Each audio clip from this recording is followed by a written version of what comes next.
say it never rains in Southern California, but it's pouring in the Bay. They level up. I get the attachment token over Jesus. So this is saying that one way that you know that a spirit is more advanced, or that they have a higher ranking in they have a higher spiritual ranking, that that entity is more likely to practice forgiveness. And they will suggest to you forgiveness. That energy will also it will have a benevolent side to it. I get an open cowrie and a closed seashell over the sponge. And this is saying that you know that you're working with a higher energy, because you won't need to do cleansing baths as frequently, because that particular entity vibrates at a higher level. Therefore, the energy that you'll be working with is more pure. They're saying I get the man and the protection stone over the curse. And this is saying that male ancestors that have graduated are great protectors. They are great protectors. Like, masculine energies are great at protecting you, and definitely keeping your energy concealed for people that are trying to peek into it. So that's a little tip there. I get the one of action over the unity stone, over the unity tile. So this is saying that all entities, no matter how they're ranked, they work together. They cooperate with one another. And no matter how evil the entity is, it cooperates with other entities. And you know this to be true because Job had a wager placed on his head by Lucifer and God. I get a closed cowrie over the sheep in wolf's clothing. So this is saying that a higher level entity doesn't operate as a sheep in wolf, as a wolf in sheep's clothing. I get an open cowrie over the boudoir, and the boudoir is saying that ancient ancestors have secret knowledge. They have secret knowledge about they know ancient knowledge in relation to women. Okay, and specifically things such as, the first being on this planet, this first human being a hermaphrodite, or the idea that everything comes from the black woman, or the fact that Ifa, the religion, centers a lot around femininity. I mean, have you even thought about how, like, for example, this cowrie shell looks like a vagina? The cowrie shell looks like a vagina. Let me put that back here. Anyway, so those higher level entities have a brilliant understanding of the power of femininity, and they will teach you those things. I get a romance token and a penny over over the cabinet, and this is saying that those entities will also have a deep love for masculinity. But it's petty. So they're saying that what you will notice is that those entities don't really, their polarity is very neutral.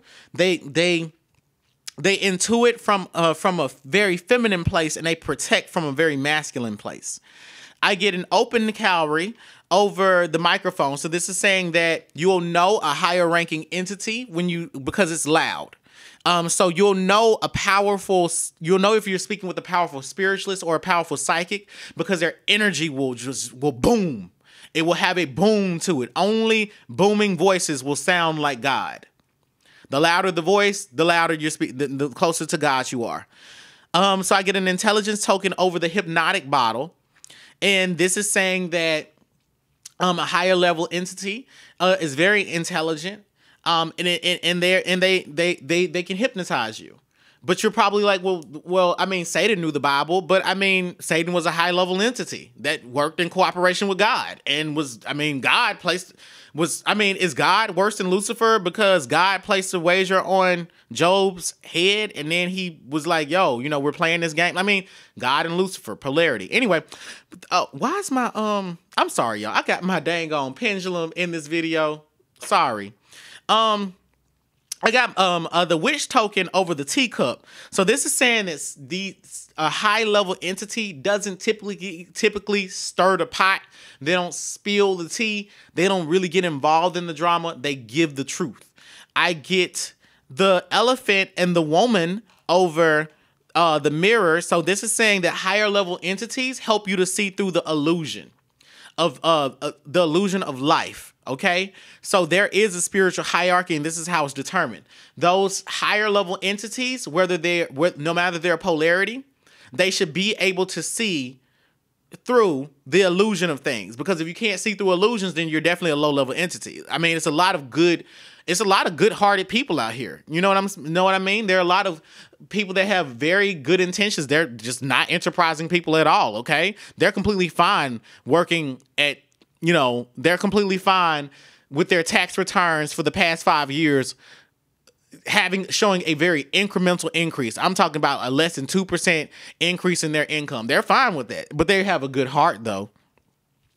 I get an ancestors token over the pig, and this is saying that, and the choose peace token and opening calorie. So this is saying that higher ranking entities, they get very, very upset with you when you cast your pearls to swine. A high-ranking entity don't play. A high-ranking entity is saying to you, I know wrath, I know love, I know loyalty, I know obedience, okay? I know wrath, love, loyalty, and obedience, all right? And if you cast your pearls to swine, whether that's the swine is a job or the swine is a person, you need to leave. They will say, leave them alone, let it go. I get a closed calorie over the jellyfish. So this is saying high-ranking entities will never allow for you to walk into a burning house. They will never set you up. They will tell you, this is what you're getting into. You shouldn't do it. But if you do it, I'm here with you to make sure that I'm telling you that you shouldn't have done it when you crying to me. So I get the probability of luck over the marionette doll. So this is saying that a high-ranking entity has the ability to put you on puppet strings, to control your body, control your mind, and to step in and make sure that you do what you need to do when they're trying to make sure that you need to do what you need to do when you need to be doing it. And they will sometimes take over your body to make sure that their mission on this earth will get done. I get an open calorie over the Medusa. So this is saying that, a higher ranking entity does leave you afraid. It should leave you shaken. A high ranking entity is one that you will approach with respect, and you will use a lot of common sense before you even greet it. I get a quarter, the mother, the wisdom stone over the harlequin. A high ranking entity is incredibly valuable, has a lot of wisdom, and they come off very motherly, but that's only after you've built a very strong relationship will you then start to understand that the rules and restrictions that they placed on your life were for your own good. See, we got too many people out here. They think that when they're 18 years old, they leave out of their parents' home, and then, guess what? I'm an adult. Look, understand this to be true. Everyone is a child, and understand everyone to be just a highly physically developed child. Okay.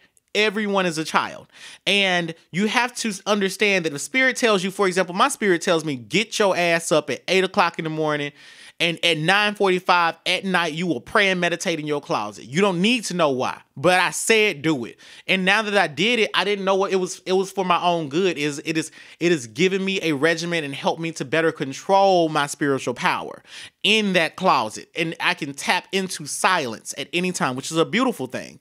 So with that being said, a spirit will be motherly to you. It will not make sense, but you must be obedient. They will tell you to do something crazy, and you have to follow through with it because it will make you better. I get an open calorie in the courage stone over the police officer. So this is saying that a high-ranking entity will arrest your ass. A high-ranking entity will take you out before it will literally take you out. Like if you're not on your path, for example, that entity should put you in a car accident to make sure that you're on your path to wake you up. You should end up homeless. You should catch that disease. You should win $1 million and then lose it all. You should be highly successful and be the symbol of hope and peace for the rest of society. You should. Spirit will use you. They will arrest you, and they will put you on trial and then sentence you to doing what they want you to do. So that's how you know you're dealing with a high-ranking spirit, because it can read through the illusion. It sees beneath all those other layers of who you think you are. Okay?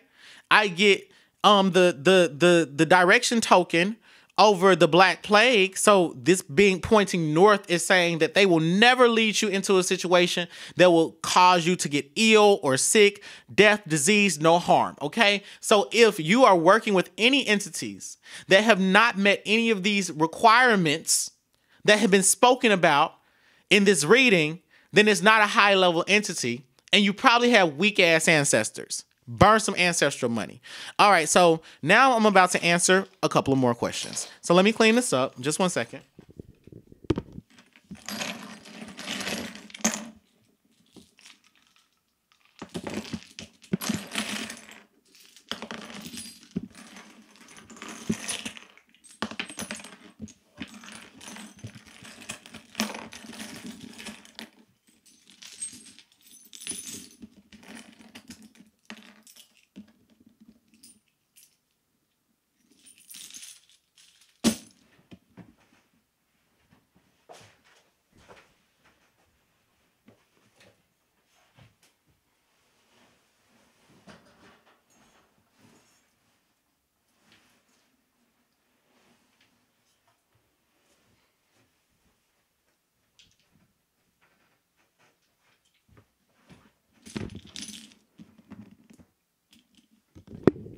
Okay, the next question that had been asked,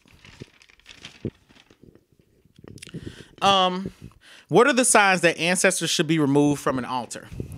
Okay, so some of the signs that an ancestor should be removed from an altar, they're very freaking obvious. You know, the answer to this question is very simple. If you do something and then bad stuff starts to happen, take them off the altar. It's really that simple. Okay? If you serve the spirit and it's good to you, continue to serve it. If you serve that spirit and it's not good to you, stop serving it. If you worship that spirit and it's not working out, then stop and do something else. It's really that simple. Some of the other signs that an ancestor should be removed from an altar are you get crazy dreams or crazy visions. An experienced priest, priestess, or reader tells you that this ancestor is not willing to help you.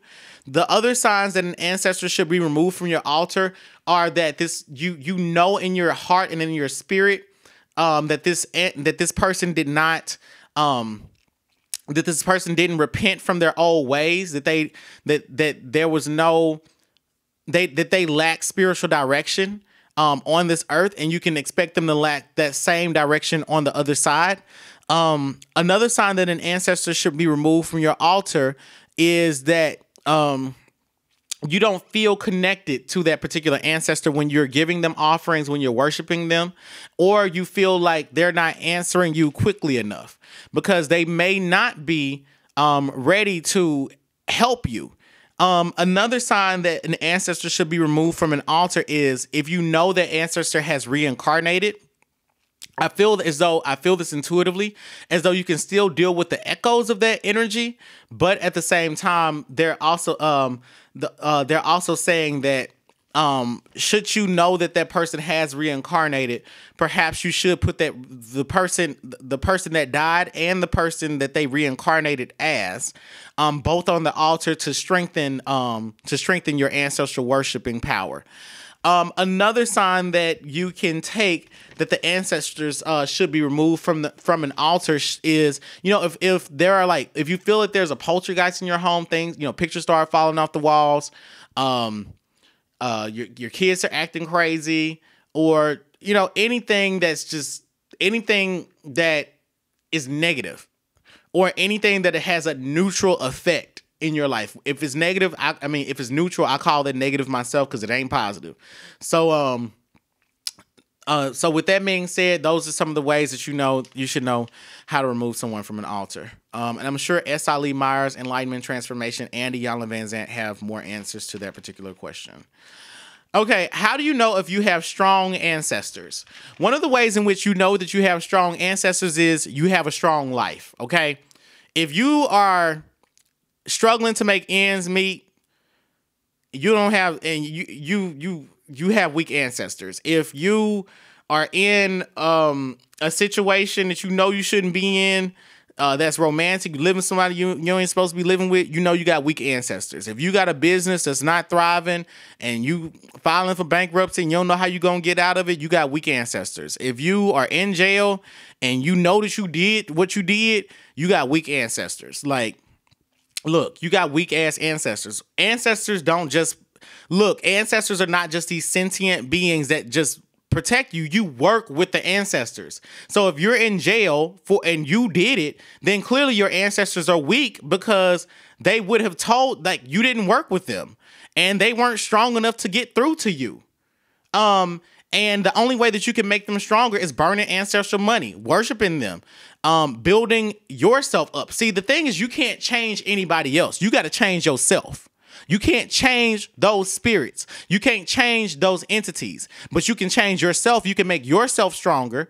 You can make your connection to them stronger. You can be more dedicated and more serious about your worship, your service, giving your offerings to them to make them stronger, to better help you. So you serve them so that they can help you better serve the world. All right. So yes, a lot of people do have weak ass ancestors, and I'm just going to be straight up honest with you. 99% of the 99.9% of the world has weak ass ancestors. Okay.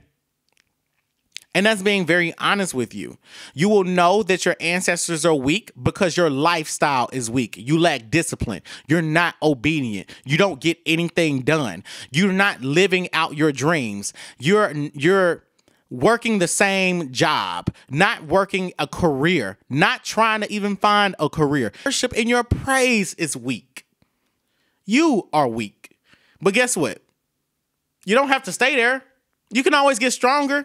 And also you got the resources available to you to help you to get strong ancestors. So you damn right your ancestors are weak. Okay, they dehydrated. They ain't got no water to drink. They can't speak to you. Their throats are dry. They ain't got no food to eat. They ain't got no money to spend. They ain't got no prayers over their lives, no protection, no blessings. Your prayers are putting money on their books so that they can get their wings, so they can graduate to higher heavens. Graduate to higher heavens. Okay? So yes, if your ancestors are weak, it means that you're not living out your best life.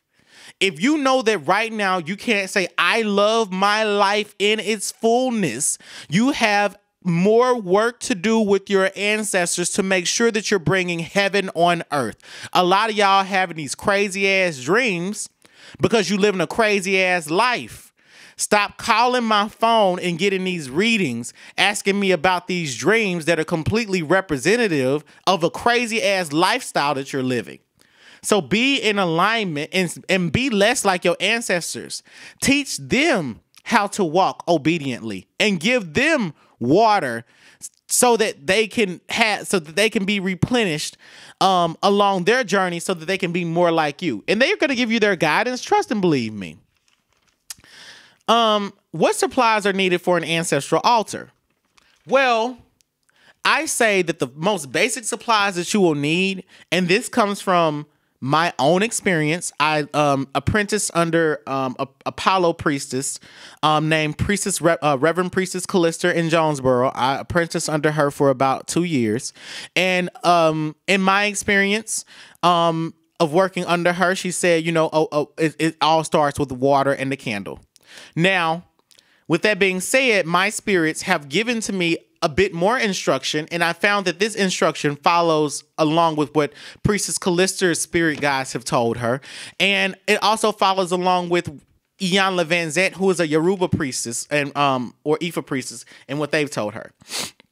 So the basics are a white cloth, a white candle,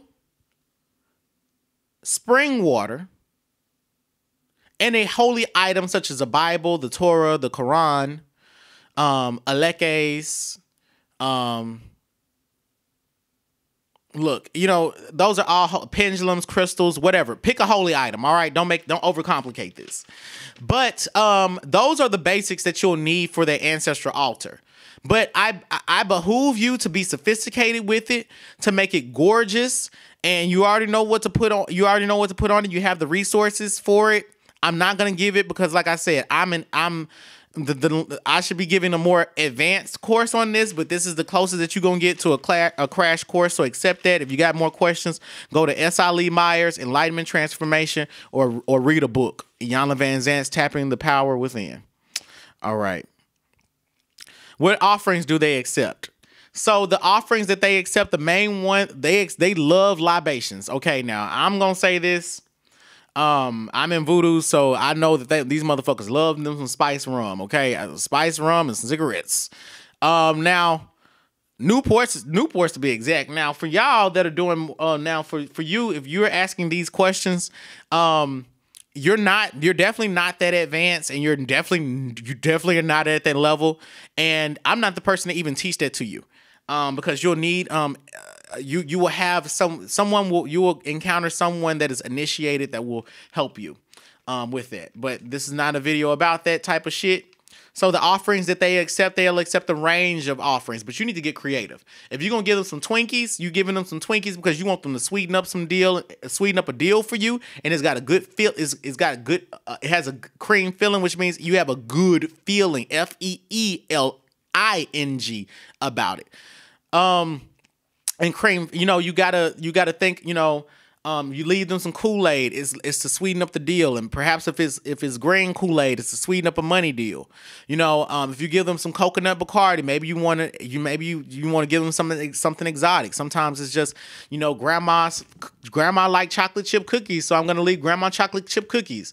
With that said, be sophisticated in your offerings. Think deeply about what you're offering, and why you're offering it. You know what I mean? For me personally, on my ancestral altar, I leave them fruit. I leave fruit just so they can have something to eat, and it's nutritional, not because it has magical properties. I give them spring water, and I'll throw on a white candle, and I dress it up, and that's the most basic of what I will tell you that you need to know. Now, with all that being said, get sophisticated, create your own secrets, your own secret practices and rituals of your offerings, but that's what you need to give them. And if you have more questions, again, check out those resources that I provided to you. And how do you speak to the ancestors? You speak to the ancestors through prayer. Prayer is the greatest weapon that you have, one of the greatest tools that you have in your arsenal to communicate with your ancestors. Prayer is the act of speaking to the ancestors. Now, prayer will do a lot for you. Prayer allows you to call down heaven's resources so that you can put on the armor of God and go to war with the enemy, okay? So you need to understand that it is specific prayer, specific strategic prayers that tell your ancestors, the spirits that walk with you, or any of the entities or astral spirits that y'all be playing around here with, they will attack whatever problem area of your life that you direct them towards. So you can talk to them just as I'm talking to y'all in the car, okay? That's how you speak to the ancestors. It is a very self-explanatory question. The answer lies within the question. How do I speak to my ancestors? Damn it, you speak to them. You talk to them right now. Cut this video off and start talking to your ancestors for 2 to 3 minutes right now, okay? Can you do that for me? All right. So that's the end of this ancestral worship video. I hope that you all enjoyed it. If you all have any more sophisticated questions about ancestral worship, please leave them in the comments section of this video. Now, with that being said, if you need me to follow up on something that was unclear for you that I said in this video, you can feel free to ask it, but I might also reference you back to S.I. Lee Myers, Enlightenment Transformation, Iyanla Vanzant. If you want more information about prayer and the power of prayer, please pick up Priscilla Shirer's Fervent, a women's strategy guide for strategic and specific prayer. A women's battle plan, I think. But either way, the book is called Fervent. With that being said, I'm your host, I'm your reader, Quintari Shakir. Please make sure that you tune in next time for all that I have to offer on ancestral worship.